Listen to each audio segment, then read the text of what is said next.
Do you feel neglected? Do you feel like you are not loved enough?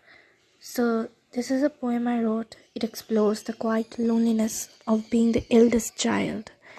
Once the center of attention, now fading into the background when a younger sibling is born. It captures the feeling of being overlooked, of watching love shift away, and of learning the presence does not always mean importance. Through vivid emotions and imaginary, it tells the story of a child who was once everything, but now feels like an afterthought.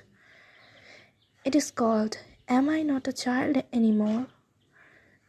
I was born, the first bloom in their garden, the first note in their song, the first echo of love, their laughter.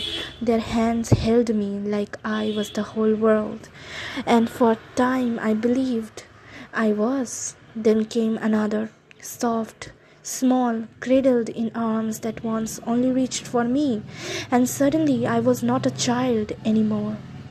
Not young enough to be rocked to sleep, not small enough to be held just because.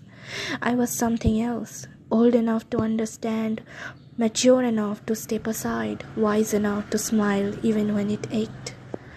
I stopped talking, nothing comes from talking. I learned silence like a second language. Watching from the doorway, watching as love pulled around the feet of another and never quite reached me. Am I supposed to beg for my mother's lap, plead for my father's favor? Is love a currency spent only on those who need, while I, expected to give, am left with empty palms? Some nights I wonder if disappearing would make a difference, if my absence would be noticed the way my presence used to be. But I stay because somewhere inside me a tiny voice still prays that they will look back and see the first child standing alone.